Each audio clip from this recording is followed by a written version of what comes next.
Detroit, 1943. The night sky glowed red from furnace stacks, while the air trembled with the low thunder of assembly lines. German officers, brought under guard to witness America's industrial heart, had been fed propaganda for years. The Americans are soft, lazy, undisciplined. Yet what they saw that morning would rip through every certainty they carried from the Reich. They stepped out of military trucks, boots striking against frozen pavement. Their eyes rose to smoke columns curling like black banners over the city skyline. To them, Detroit was supposed to be a place of cars and consumer toys, an indulgent people, not a war machine. But reality clanged like steel against steel. Inside cavernous factories, sparks sprayed in blinding arcs, and the sound of hammers echoed like artillery. Fresh tanks rolled forward, their armored plates still warm from welding. Statistical jolts hit as the guards explained. Ford's Willow Run plant had reached the capacity of turning out one B-24 Liberator bomber every 63 minutes. At the same time, Detroit's auto plants were on track to produce more than 25,000 Sherman tanks by war's end. To men trained to measure victory in careful increments, these numbers were monstrous, beyond comprehension. One officer muttered under his breath in disbelief, "It cannot be women, not women." His superior snapped him silent, but the idea stuck, because scattered along the platforms, between looming presses and conveyor belts, they could already make out figures, smaller than men, hair tied back in cloth scarves, sleeves rolled above elbows. The officers squinted, telling themselves perhaps they were clerks or wives visiting husbands. Yet the deeper they stepped inside, the harder it became to deny. The clang of rivet guns made the floor vibrate beneath their boots. Steam hissed from pistons. Voices, female voices, rose in rhythmic calls, working together to lift steel plates into place. The cognitive dissonance was immediate and brutal. In their world, women existed on the margins of war, not at its very center. But here in Detroit, the impossible was being welded into existence. One German officer scribbled in a notebook later that night, "If what I saw was real, the war is already lost." He did not yet realize that the true shock was still to come, when they walked deeper onto the floor and saw who exactly was building these tanks. The boots of German officers echoed sharply on the concrete floor as they were led deeper into the plant. The shift whistle had just blown, but instead of soldiers or mechanics, rows of young women in bandanas moved with mechanical precision. Sparks from welding torches sprayed across their overalls, while the massive steel ribs of tank hulls crept along a conveyor as if alive. The visitors paused, struggling to reconcile training manuals with reality. Reports indicate that by 1944, over 300,000 American women were working inside auto factories, many of them converted to full-time war production. For the Wehrmacht, where industry had been centralized and male-dominated, this sight was incomprehensible. Orderly chaos, one officer later described in his diary. Women shouted numbers across the line, swapped tools, adjusted gauges, and returned to their tasks without missing a beat. It wasn't showmanship, it was daily rhythm. The air smelled of grease and hot iron. Overhead pulleys squealed as they swung entire turret plates into position. The German delegation craned their necks upward, watching a teenage girl with a welding mask lower sparks onto armor nearly 3 times her weight. Every clang of steel, mocked the belief that only men forged machines of war. One officer muttered in frustration, "They even smile while working." The phrase carried an edge of horror. In his world, labor was grim, coerced, brutal. Yet here in Detroit, these women carried an energy that suggested agency, even pride. They weren't victims pressed into duty.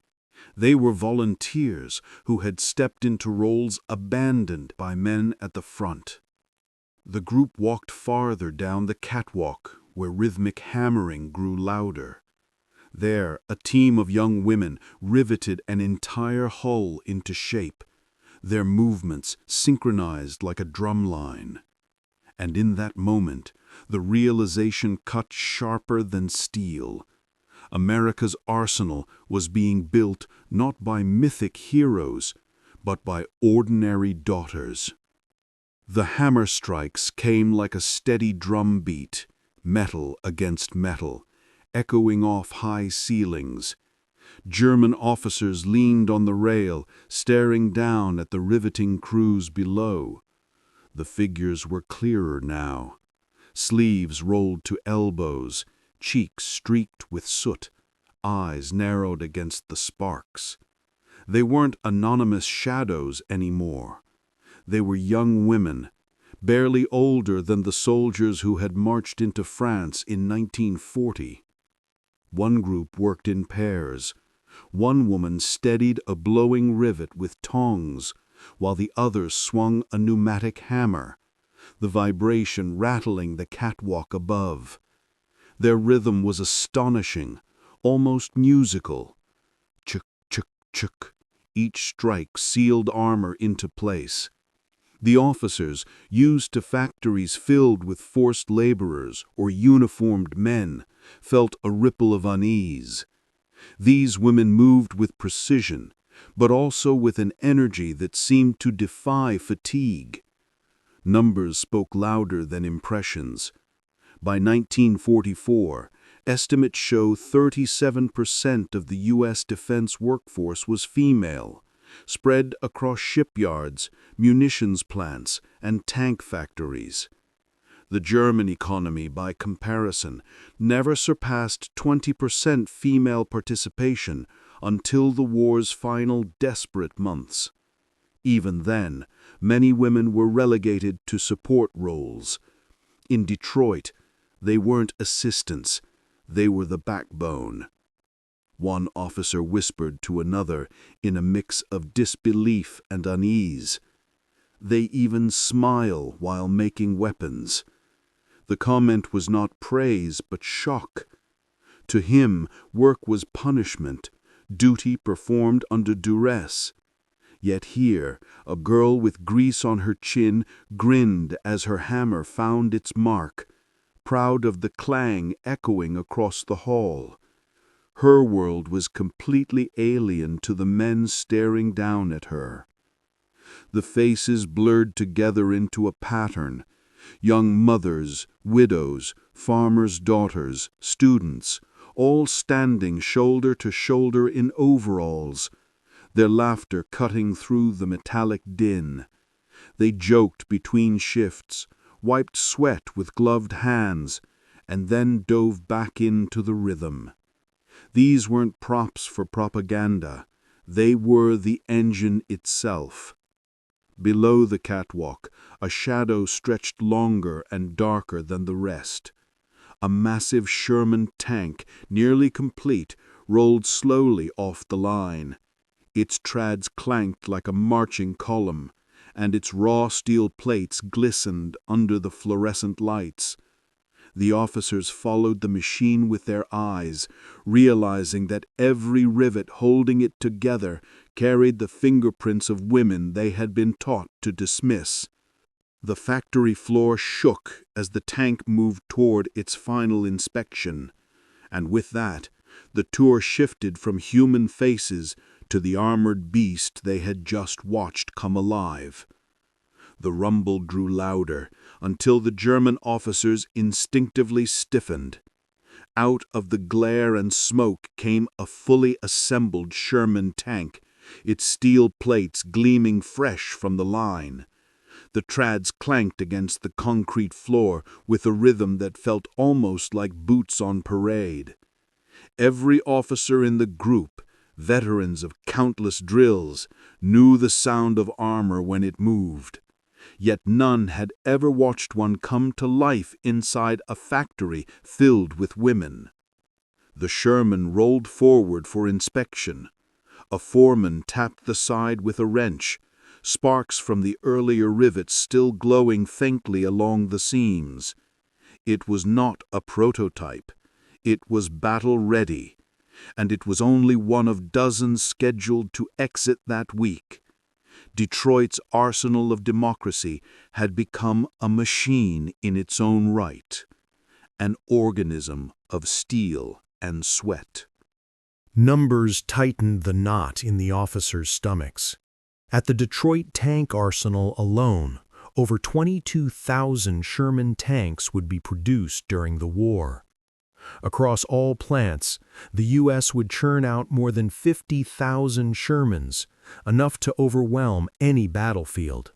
By contrast, German plants, hampered by bombing and shortages, managed fewer than half that number, often in rushed conditions. One officer, his hand still on his leather notebook, whispered with a bitter edge, "We need months for what they finish in days." The phrase hung in the air, more damning than any statistic. For men who had prided themselves on engineering dominance, the sight of this industrial torrent cut deep.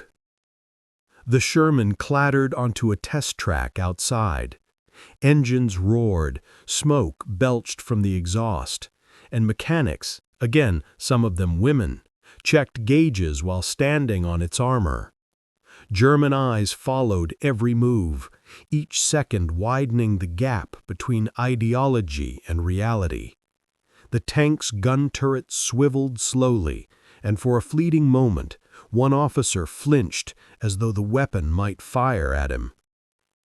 The delegation's escort pointed out the stenciled number on the turret, reminding them that each tank carried an identity, logged, shipped, and accounted for.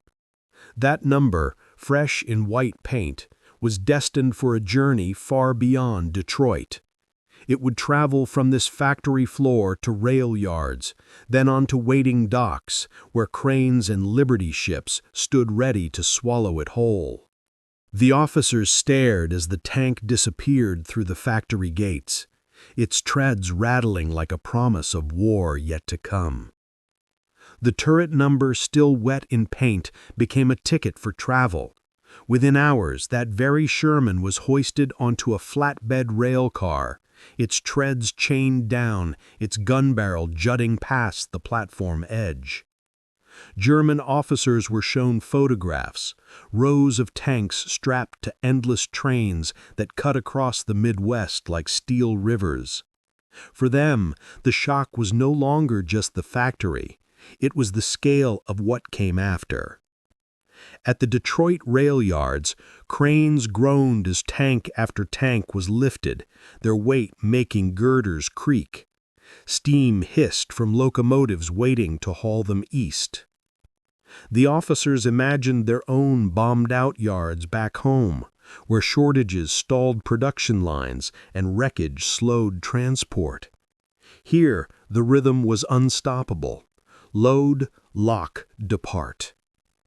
By the time the Shermans reached the Atlantic coast, another marvel loomed, the Liberty ships.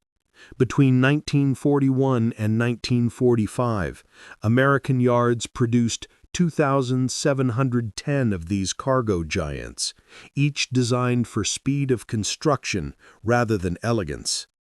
Reports show that in emergency cases, a Liberty ship was completed in as little as 4 days. A single vessel could carry up to 440 tanks, along with trucks, ammunition, and rations. At dockside, the German visitors watched film reels captured for propaganda. Massive hulls loomed overhead as cranes swung Shermans into cavernous holds. Dock workers, some of them women again, guided chains with practiced ease. The scene was chaos to the eye, but order to the system.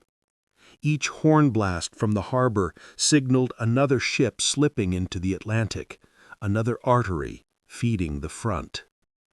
For the Kriegsmarine, already stretched thin by U-boat losses, this was nightmare made visible.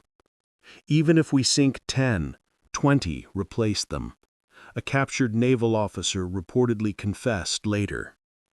The mathematics of production mocked strategy. Every submarine victory felt hollow when the tide of steel never slowed.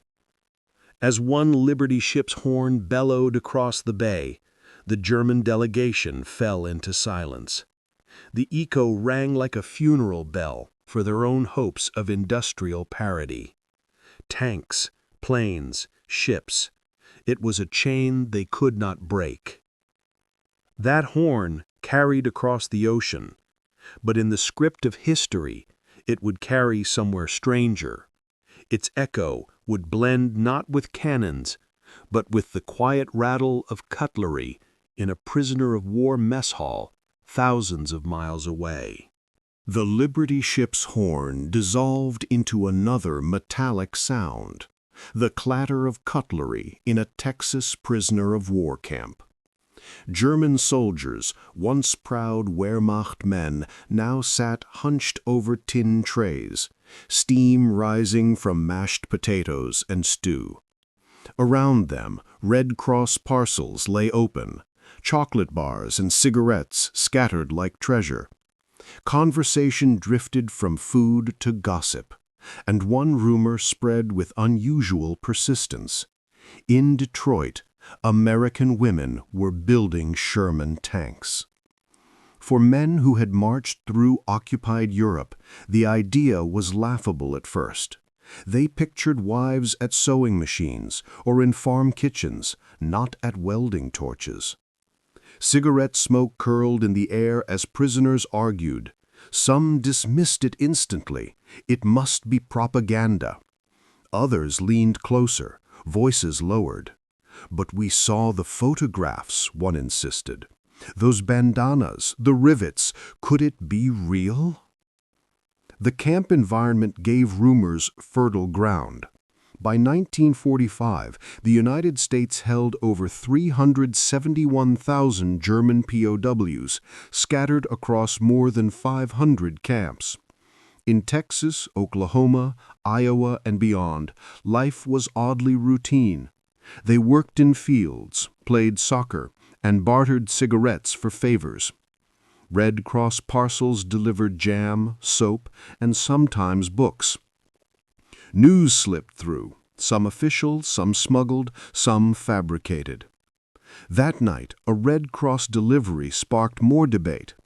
Inside one parcel, a prisoner found an American magazine with grainy photographs. Women in overalls stood beside tanks, hair tied in scarves, grins on their faces. The guards didn't hide it. They didn't need to. The image itself was a weapon sharper than barbed wire. Some men mocked the photos as staged theater, actors posing for morale. But others remembered the thunder of tanks in Normandy and Italy, wave after wave that never seemed to stop. What if these rumors explained the endless tide? A Sherman built by women could kill as surely as one built by Krupp.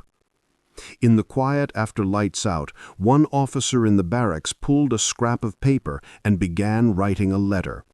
He wrote cautiously, knowing censors would read it, but the message was clear enough. America's women were not on the sidelines. They were in the arsenal itself. That letter would slip into the mailbag, and its journey back across the ocean would carry disbelief straight into the Reich. The scrap of paper that left a POW camp in Texas did not go directly to Germany. It first landed in a dim Berlin office where censors hunched over desks, their lamps casting small islands of light. Typewriters clicked as men in uniforms opened envelopes, unfolded letters, and scanned the words for anything dangerous.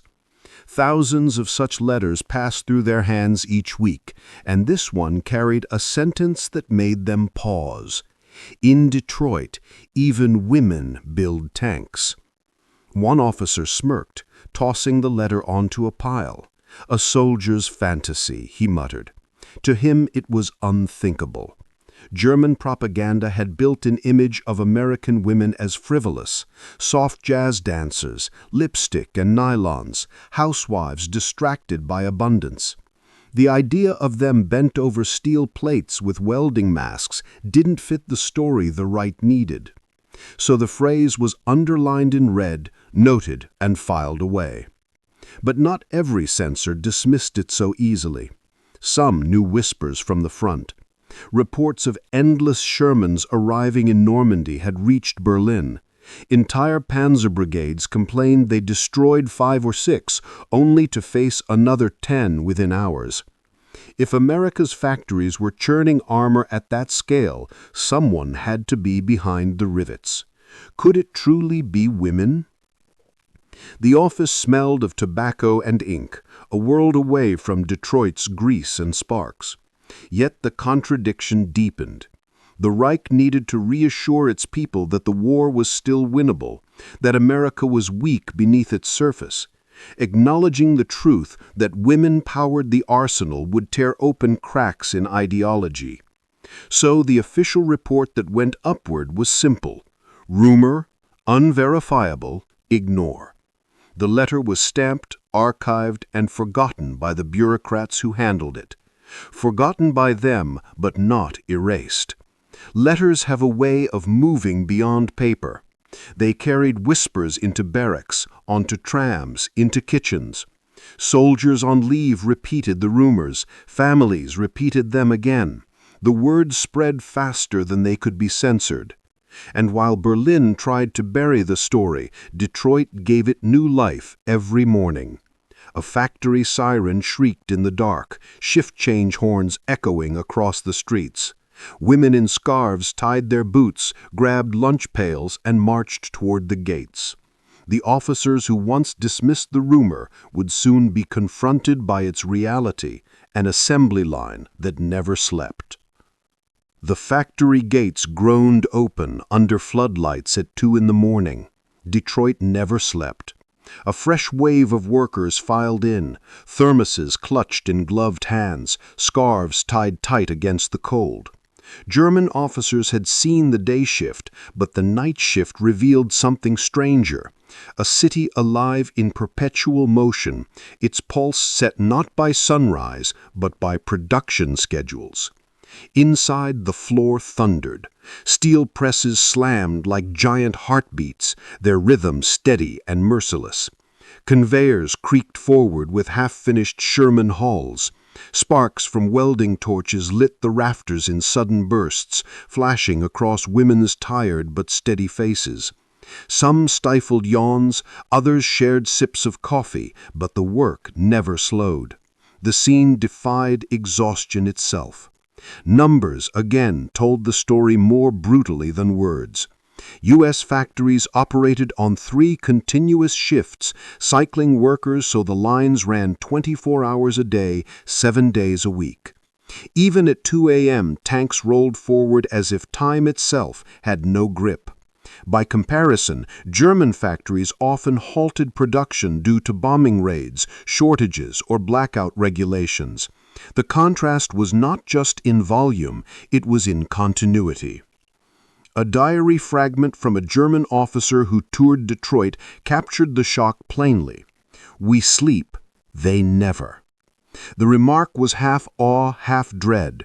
In his mind, war was fought in battles and campaigns. Here, war was fought in hours and minutes, with each tick of the clock birthing another machine of steel. The sensory assault deepened the impact. The officers' ears rang from the pounding of rivet guns. Their coats grew damp from steam hissing off hot metal. Everywhere they turned, women worked in teams, lifting, welding, hammering, with an efficiency that seemed choreographed. The Reich's propaganda films had painted Americans as careless consumers. But in this factory, the only carelessness was in the assumptions that had blinded German eyes. One officer scribbled a final note before the delegation was escorted out. "If the war continues this way, it is not soldiers who will defeat us. It is women in factories." The sparks that leapt across Detroit's midnight air seemed to carry a message across oceans. And as those sparks faded in memory, they transformed into flashes of a very different kind. The stuttering firebursts of tanks meeting in combat, where Shermans rolled from factory floor to battlefield mud. The sparks of Detroit's midnight welding became firebursts over Normandy hedgerows. June 1944. Engines roared as Sherman tanks lurched through mud, their treads chewing earth soaked by rain and blood. German soldiers, crouched behind bocage, gripped Panzerfausts and peered into the smoke. They had destroyed Shermans before, sometimes 5, sometimes 10, but every time the smoke cleared, more appeared. It felt as though the factories themselves had marched into France. The scale was staggering. In total, American plants built over 50,000 Shermans during the war. By D-Day alone, around 6,000 Shermans landed in Normandy, rolling off Higgins boats and onto beaches under fire. German tank aces, veterans of Russia and North Africa, suddenly found their kill ratios meaningless. For every Sherman burned, another rattled forward. The sensory clash was overwhelming. The roar of engines, mud splattering against armor, infantry clinging to hulls as the tanks pushed hedgerows aside. German anti-tank gunners fired until barrels smoked, yet columns kept coming. The industrial continuity glimpsed in Detroit was now visible in flesh and steel on European soil. One tank ace was overheard muttering bitterly to his crew, "Another wave already?" His voice carried not triumph, but fatigue, the creeping knowledge that mathematics, not bravery, was deciding the battlefield. A panzer might win a duel, but against an army of replacements, duels lost their meaning. The Shermans themselves bore traces of home. Crews taped letters to turret walls, stuffed pockets with chocolate, and pinned photos inside the hatch. And sometimes those photos carried a strange link back to Detroit. Women in overalls, smiles behind grease smudges, hair tied in scarves. Soldiers carried snapshots of sisters, wives, or girlfriends who worked in the very factories that produced their machines. For German eyes, this connection only deepened the shock. To them, a tank was a machine born of state will, hammered into existence by forced labor. For Americans, the tank was an extension of family, community, and volunteerism. The realization gnawed at prisoners later captured in France. How could they defeat an enemy whose women and children were part of the fight without ever lifting a rifle? As one Sherman hatch creaked open on the battlefield, an American crewman tucked a photo into the rim above his seat. That picture, creased, fingerprinted, fragile, carried a story forward, back across the ocean to the women behind the rivets. The photo tucked into the Sherman's hatch was smudged with grease, its edges curled from sweat and grime. Inside the cramped tank, the crew passed it around between bursts of movement. A sister, a wife, or girlfriend, hair tied back, sleeves rolled up, standing beside a machine she had helped build. The picture was more than decoration. It was proof that the battlefields of Normandy were tied by invisible threads to the factory floors of Detroit. Many American crews carried such tokens. Surveys from the period suggest that 1 in 4 U.S. servicemen had female relatives employed in war industries, whether in tank plants, aircraft assembly lines, or munition shops. For men crouched in steel boxes under fire, the connection was grounding. Each shell they loaded, each mile their treads advanced, echoed with the labor of people they loved. German soldiers captured after firefights sometimes glimpsed these snapshots. A tank commander recalled in disbelief, "They fight with families, not just armies."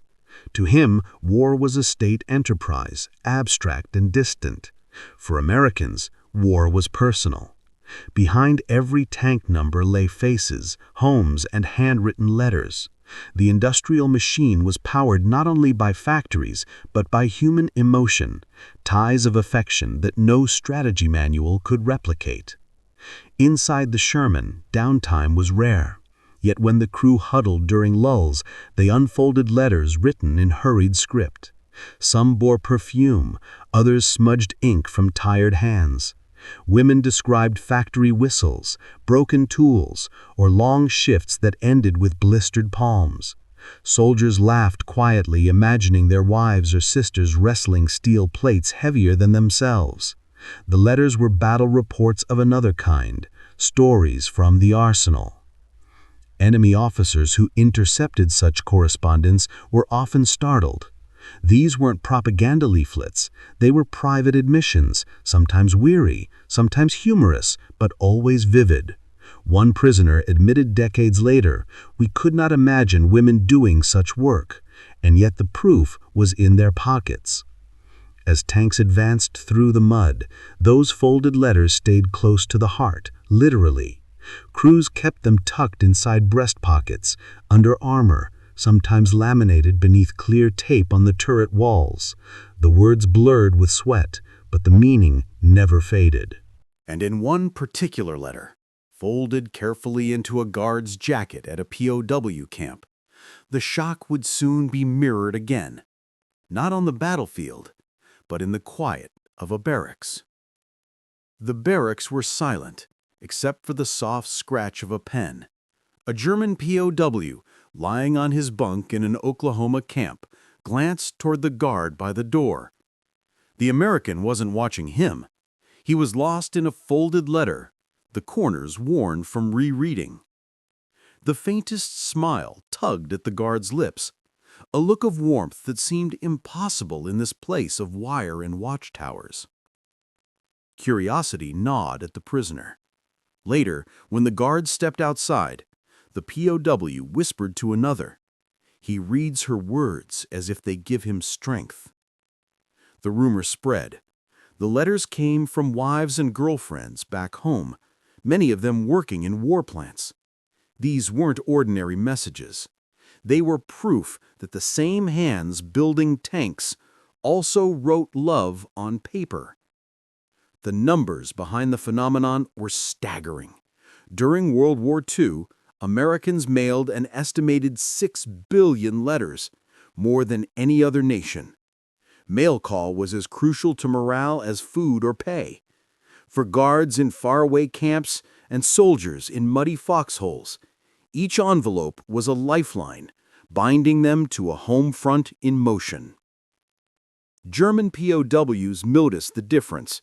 In their own army, letters often spoke of shortages, fear, and exhaustion. Here, the tone was startlingly different. American women described 12-hour shifts at factories, the shriek of whistles, the ache in their shoulders. But they also wrote of pride in wielding steel, in driving rivets, in knowing their work rolled across oceans to help end the war. Affection and industry fused on every page. One POW admitted years later, "Even affection fuels their war machine." To him, the realization was as disarming as a tank's cannon. Where the Reich demanded obedience, America seemed powered by bonds, romance, family, friendship, that turned work into purpose. In the quiet barracks, the image of that guard smiling faintly over his letter lingered. It was a human detail, almost too small to notice, yet it cracked open the enemy's worldview. The war was no longer just steel and fire. It was love carried in envelopes, love stamped and mailed across continents, love strong enough to fill factories with resolve. Decades later, in post-war Germany, A surviving officer would sit in front of a camera, his hands trembling as he described the moment he first believed the war was lost. Not in battle, but in the sight of women welding tanks in Detroit. The camera light flickered on in a quiet room in Bonn, decades after the war had ended. An elderly German officer, hair silver, hands shaking with age, leaned forward to place a folder on the table. Inside were black and white photographs. Women in overalls, hair tied with scarves, faces half hidden by welding masks. He traced a finger across one image, the grease long since faded, and sighed. That day in Detroit, I knew the war was lost. The interviewer asked what he meant. The officer's eyes drifted, not to the photo, but to memory. He recalled the shriek of factory whistles, the vibration of rivet guns beneath his boots, the tank rolling past as if time itself had collapsed. He explained that Germany had underestimated not just America's resources, but its willingness to break cultural boundaries. We never understood their women, he admitted. We thought they were ornaments. They were soldiers, without uniforms. Statistics framed the story he told. By war's end, the U.S. female industrial workforce had surged to millions, reshaping entire cities. Yet, after victory, many women returned to domestic life, their numbers in heavy industry shrinking by nearly 30% within a few years. To him, that post-war retreat did not erase the memory. It amplified it. These women had stepped in only when history demanded, then stepped back, leaving behind proof of what was possible. His voice broke when he described seeing a Sherman emerge from the Detroit arsenal. The image haunted him, not because of the machine itself, but because of who had built it. It was not tanks against tanks. It was families against armies, and no army could win against that. The officer lifted another photo. Women smiling beside a tank they had riveted, hands still black with grease. He shook his head, almost laughing, though no joy lingered in the sound. We believed our ideology was strength, but it blinded us. They won because they saw every citizen as part of the war. For a moment, silence filled the room. Then he looked directly into the camera, his eyes wet but steady, and offered a final reflection, not on numbers or machines, but on the faces in those photographs. The officer's trembling words dissolved into silence, but the story did not end in that room. It stretched backward to the factory floors and forward to the history books, a thread binding women in bandanas to tanks in mud and prisoners in faraway camps. The montage unfolded like a reel of grainy film, sparks leaping in Detroit, Shermans rattling off Liberty ships, POWs whispering over Red Cross parcels, a guard smiling faintly at a love letter. Each fragment told the same truth. Industrial power was human power. The scale remains astonishing even decades later. Historians estimate that American women produced more war materiel than the entire Axis combined. Tanks, aircraft, munitions, ships, they filled roles the Reich considered unthinkable. Where ideology barred women from factories, America unleashed them. Where propaganda painted weakness, reality forged strength. It was not a single tank or ship that decided the war, but the relentless rhythm of thousands of hands welding, riveting, and packing crates long after midnight.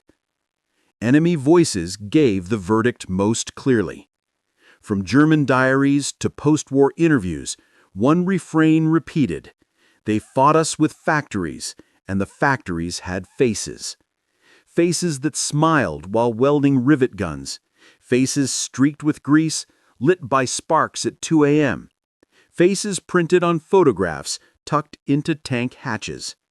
Those faces were the arsenal's secret weapon, unlisted in military tables, yet present in every column of steel. The cognitive dissonance was total. For German officers, the collapse came not in a single battle, but in the moment ideology cracked. They had imagined America weak, divided, distracted. Instead, they found unity welded into steel by workers who had never held rifles. And once that realization sank in, the war was already decided. The film reel slowed to its final images. A Detroit whistle shrieking in the night, a Sherman's treads grinding onto a Normandy road, a POW staring at a magazine photo, and the officer in Bonn, aged and resigned, whispering that the day he stepped into that factory was the day he understood defeat. History lingers not in numbers alone, but in the faces behind them. In World War II, those faces were young women who bent steel to their will, and in doing so, bent the course of the century.